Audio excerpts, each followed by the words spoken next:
Hey mamas, it's Maya here. Usually Michaela and I hop on Tuesdays and Fridays, but I feel inspired. Had a phone call coming in I ignored. So I am feeling inspired today on Monday because I want to give you permission. But first I want to tell you a little bit of background. So I started giving myself permission to use my voice and listen to my gut and stand up for myself about I really started doing the work probably about 4 years ago. And that's when I transitioned into really putting my foot down in my then marriage.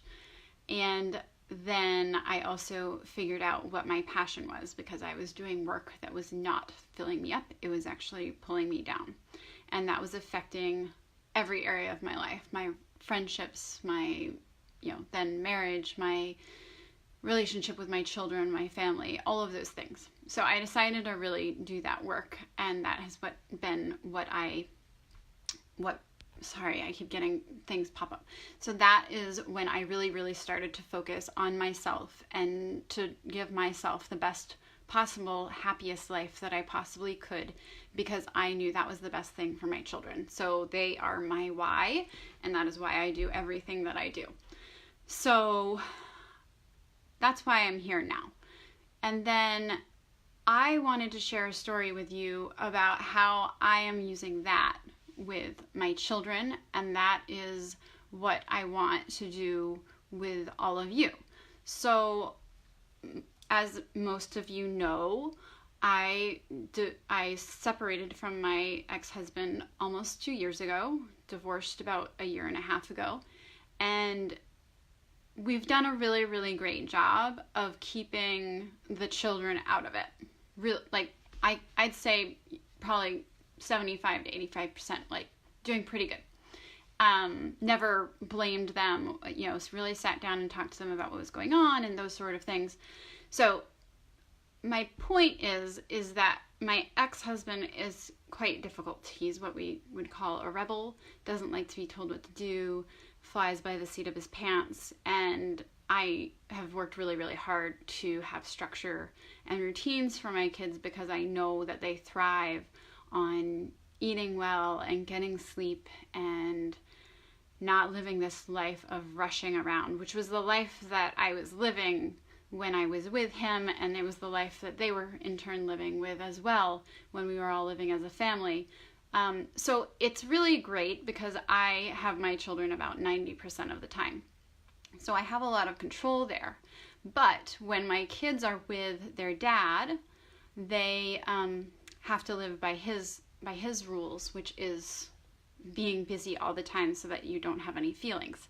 And so I've been finding, especially my daughter is a more sensitive, empathetic soul, and she also really needs sleep. And if her routine is thrown off, this has been the case since she was a baby, she can be kind of a mess.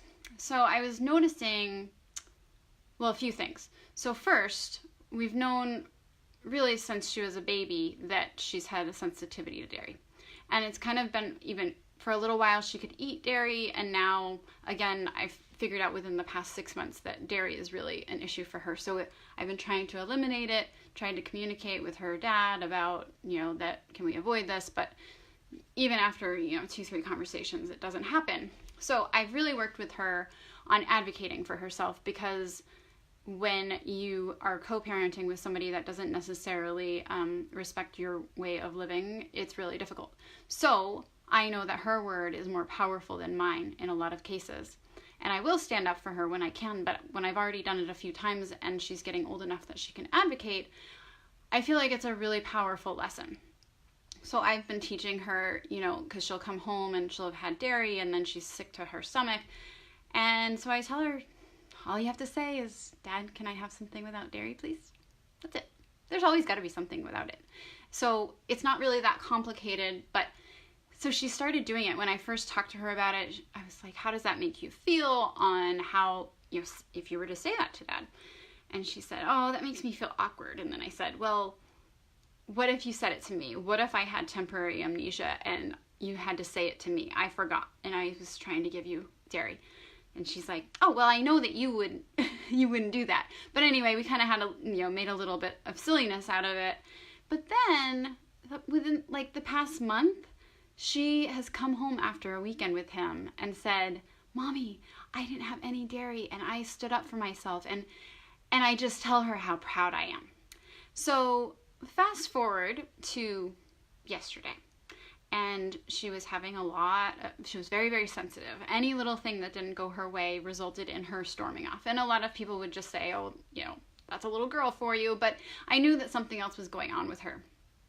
And so after I gave her a little while to relax, I went and talked to her and just, asked her what was going on. And she said, I don't know, Mom, I'm just feeling really sensitive. So I decided to ask, how are things at your dad's? And she said, oh, it's okay, but I'm tired of the back and forth, and I don't like sleeping there because he has me stay up late. He doesn't have a bedtime, all those things that I've kind of focused my life around having bedtimes for them. And so again, instead of doing what my mama bear instinct was, which was to just call him and tell him like she needs to have a bedtime, because he's not going to change, and the 10% of the time that they're with him, in the grand scheme of things, I can get them through this. But I gave her permission and an idea of what she could say in that situation, because I feel like it's completely valid for her to say, Dad, I want to see you, but when I have to stay up really late with you and you aren't hearing what I'm saying, it makes me not want to sleep over. I think that's really valid.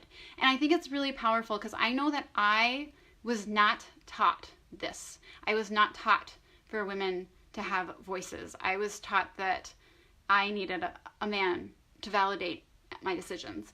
And so this has been a really powerful process that I have learned over the past 3 to 4 years, but I want to teach my little girl that now. And my whole point of telling you all this is that right there is exactly why Michaela and I are here now, because we want to help you side by side and give you permission to use your voice, to live the life that you want to live, and to do the things that you want to do, and to fill yourself up, and to have a fulfilling career or even fulfilling motherhood, because a lot of us are just spinning around and not even connected. So that's why we're here. I'm super passionate about it, and I know that it's so much harder to do it alone versus doing it in a group coaching program like the one that Michaela and I have. So I give you permission to start putting yourself first. So the first step would be to schedule our free initial coaching session. It's free. It can't hurt. It's going to go through what's going on in your life, where you want your ideal life to be, and helping you create a plan to get there. So I really, really empower you to schedule it. Just get it on the calendar. It's 45 minutes of your time, and it's so, so worth it. So I hope that this story resonated with you, and I look forward to talking to you soon. Have a good day.